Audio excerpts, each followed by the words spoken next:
Hello everybody, my name is Naveed Akram and today we're going to present about international labor mobility and its effects on different countries.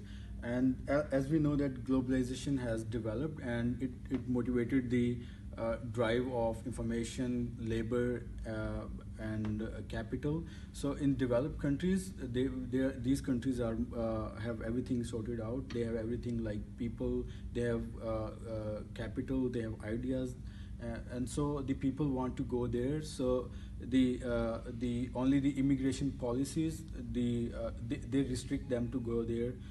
It's not they it's like they controlling the immigration process. And the next one is it's the economic international labor migration. Economic analysis of international migration analyze the migration of workers who migrate from one country to another country just because the other country has better opportunities to work with, and they offer, and they also offer better wages. And so in this way, so the regulations, the international regulation on migration, they control this migration, because if there is no policies, then if one country offers better wages, then this country will get more. This country will get more workforce into their country, so it will be very bad for that country. So now I would like to invite Sumit who will explain more about this topic. Hi everyone, my name is Sumit. So I'm gonna talk about the effects on economic and social areas. So here we're gonna discuss about the effects which is coming on economy with the labor. And actually international migration leads to the improvement of the economic globally efficiency, which furthermore we talk about, it leads to like includes the employers in the firms and the workers in labor market actors. And furthermore, if we talk about the labor mobility has two different perspectives. One is economic and another one is social perspective.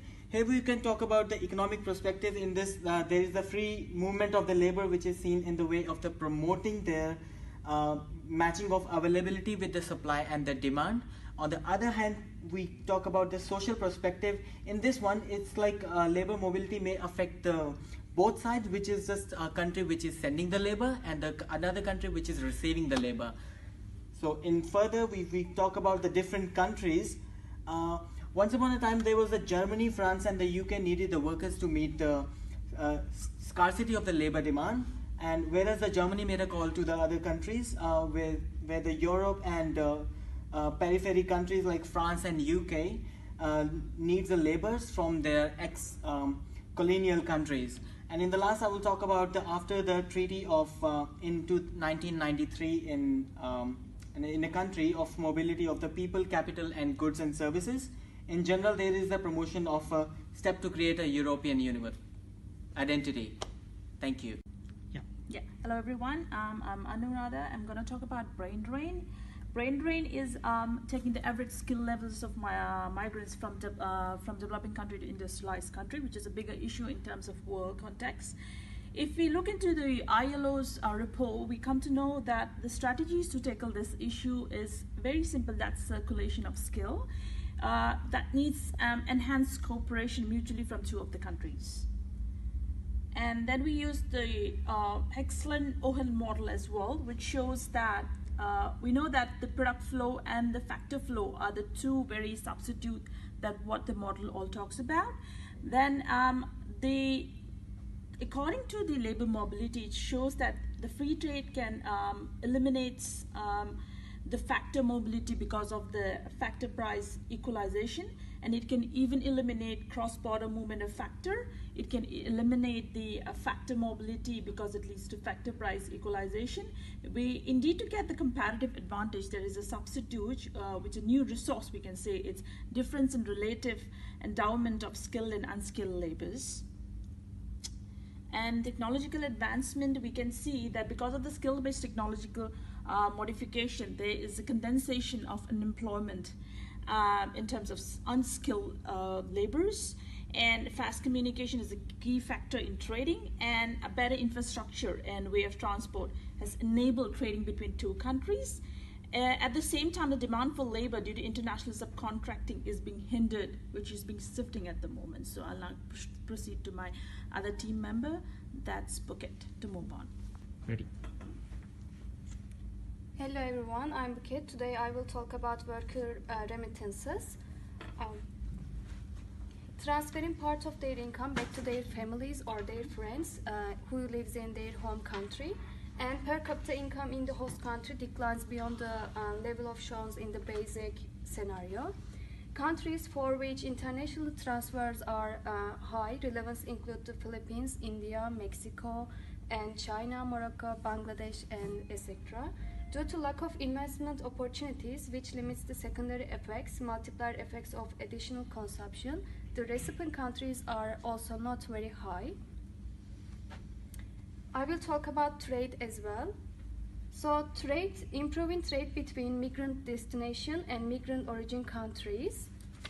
So I will add also.